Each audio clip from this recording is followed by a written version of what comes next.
the latest news, late tyrant son Tindos still leads the final STS presidential survey, garnering a whooping 58% of the votes. Meanwhile, at second place is Liberal candidate Belot with 28%. As the election looms, 14% still remain undecided. On the lookout as to whose candidate is deserving of their votes. Yes, wait, dog atong manok. Yan na ba ito akong dog siya? Ano ba ako ngayon? Hindi na kadalang kabida-bida ng belot na. Mga Jud, unsa ko man tanang nagano awards ko nga if in real life kay butang gyapon kaayo. Sa panahon sa iyang papa kay tanawa gud dagan man gud nabuhat. Golden age gud nato.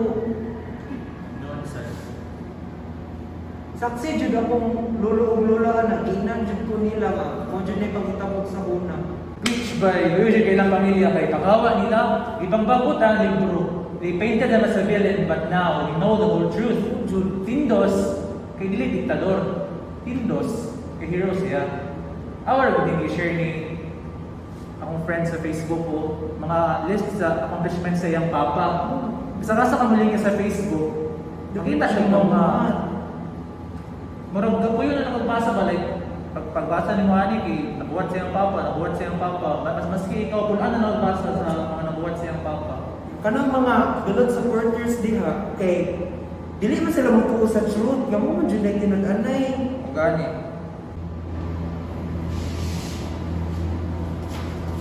Will, I can help to overhear conversation, but that Facebook post that you have mentioned, it's all fake news, made up by bloggers and fanatics.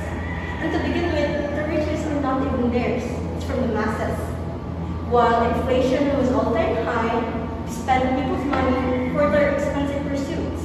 And daghang programs and infrastructures. Malamang, 20 years ba ng iyang term, lahat sa kayo, wala siya napabuhat o napatungkod man lang. Halata na kayo ang incompetence. Exactly.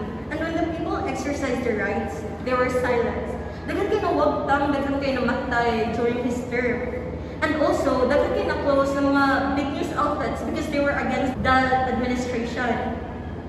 And literal na walay press freedom and freedom of speech. Lord, tingnan lang jud mga Belot supporters mo. Unsa may gamit sa inyong pag-educate na mo? Wala ka na gamit, di man gyapon ni magmutar sa inyong kandidato. So, kung magtanong dagan ng awards niya, I will like butang lang gyapon kaayo. Belot buslot. Wow! Inananalan dyan na, basta wala yung mag-produce na ito name calling sa candidate. Kung ako pwede mo na mag-try ka fact check, like puro sa TikTok, natin library nila ako, nagkakita ng historical books na actually made by historians. Credible pa na. Milabot sa history book sa karon. Naklaro sa mga gibuhat ni Tindos, na nandiyan nga anti-Tindos ang inyong mga bias ng mga historians. Tanadurista, mga awas na mga makastress na life. Hindi po. Classic example of revisionism and disinformation. Aliyah yun, let's go to SB na lang, fresh it for minds.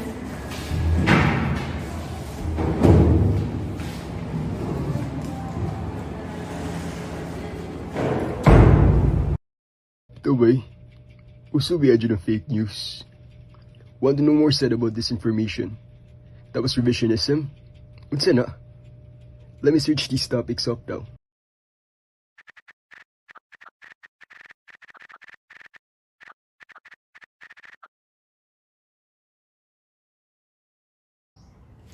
Now, we've just recently had our national elections, and if there's one thing we can agree on, social media is the new battleground for politics. We've all seen it. The countless posts bashing one candidate over the other, the countless books and research papers being thrown left and right. But if there's one thing especially prevalent this year, it's the topic of historical revisionism, specifically in the context of Philippine history and especially surrounding our current president, Marcos Jr. So then, we must ask the question, how did this come to be? And what were some of the ways such a subversive narrative managed to spread? Well, let's discuss. Now, first, it must be said, underhanded tactics in politics, such as what we've seen in this year's elections, are not unique by any means. Such have been around ever since politics was a thing. But what makes our case especially interesting is how these techniques evolved to take advantage of current technology. Social media and the internet have been a medium for political discussion for quite some time now, but it's only in recent times that we've seen the widespread emergence of such deliberate and targeted attacks to disinform the public. But first, a definition.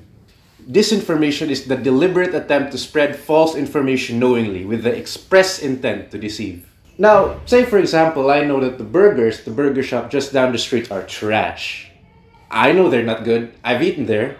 The patties are only cooked on one side and the buns are flatter than Kansas, but I tell you to try them out anyway because they're pretty good. Then you know I'm trying to disinform you.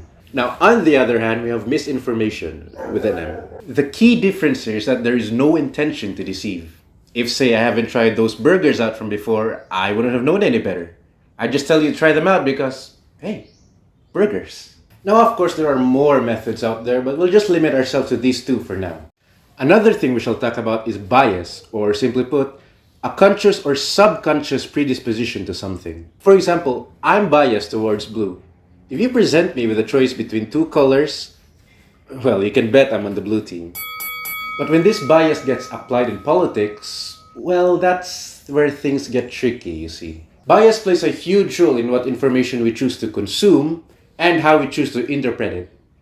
If I'm biased towards candidate A, you can bet that I'm more willing to listen to news reports that paint said candidate in a positive light. And conversely with candidate B. However, this is when disinformation and misinformation comes in. You see, these two very much play into our own biases. We may treat positive news for a candidate we support with much less scrutiny than that of which we are against. News sites are inherently biased with what they choose to cover and how they choose to cover it. And over on social media, these have been absolutely prevalent during the last election cycle. And a whole host of other factors have been attributed to its success, which will be discussed in the next section. The past is fixed, but our understanding of it is still unfolding or continuously developing as we gather newer evidence and discoveries.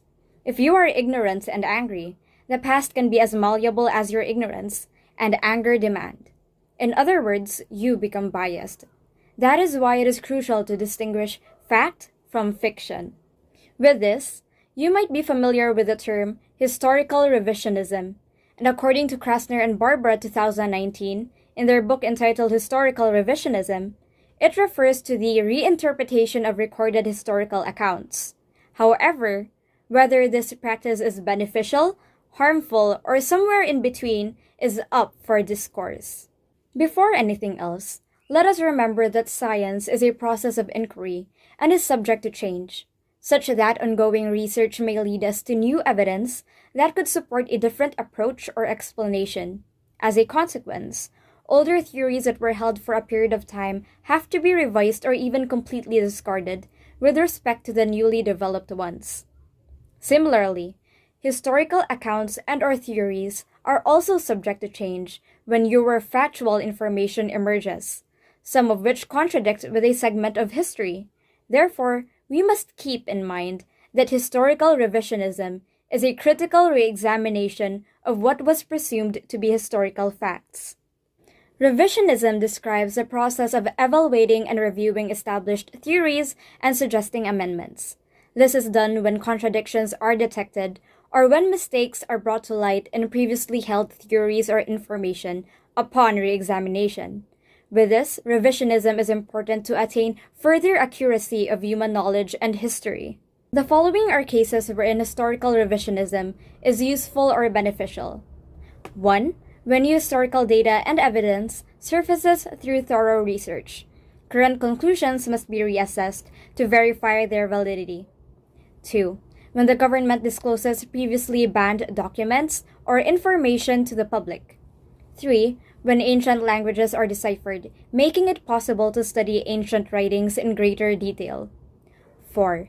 When new scientific technologies and instruments help in better analysis of the ages and authenticity of old artifacts. And finally, when cultural changes make it possible to examine historical events with a new perspective. Therefore, historical revisionism impacts the study of history.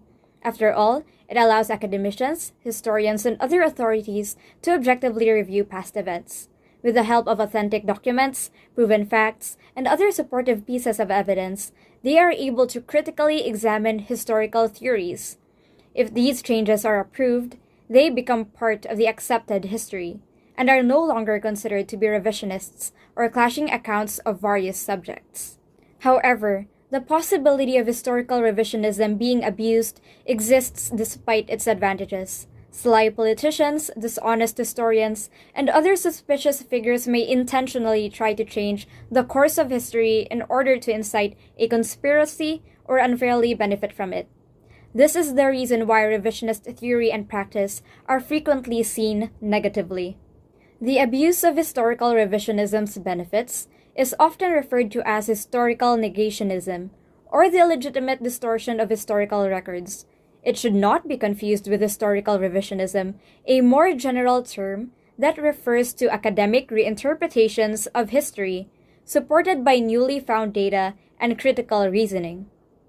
In other words, historical distortion occurs when historical narratives are changed to suit a personal agenda, as mentioned by Cristobal 2019. It involves disinformation and lies to change history. According to Alan Mesh, a professor in the University of Texas, negation may utilize unacceptable or improper methods in historical analysis, such as 1. Using forged documents, 2. Ingenious but implausible reasons for distrusting genuine documents, 3. Attributing conclusions to books and sources that report the opposite, 4. Manipulating statistical data to support the given point of view, and finally 5. Deliberately mistranslating texts. The Holocaust is an example of negationism. As mentioned by Alan Mesh, there is a significant amount of factual evidence from credible sources that during World War II, nearly 6 million Jews were killed. However, some revisionists continue to maintain that the Holocaust didn't occur, simply to suit their own beliefs. One stark example of this was the trial against British historian David Irving in 2006, who denied that the Holocaust ever occurred. He was found guilty and jailed for 3 years. To distinguish factual information and evidence from fiction, as well as fight against negationism, we must emulate the historical thinking concepts.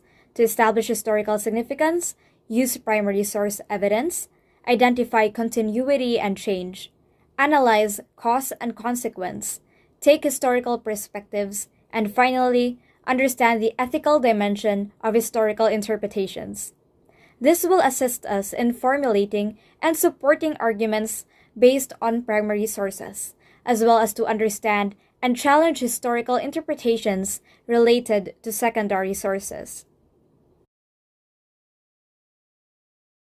At least kabalo na kung si buhaton. I would 100% look for information that is credible and peer-reviewed. Tapos dapat yun ako i-educate o self-frame me, and not let the prevalence of revisionism and rampant fake news cloud the roots of my history and the pressing matters of our contemporary society.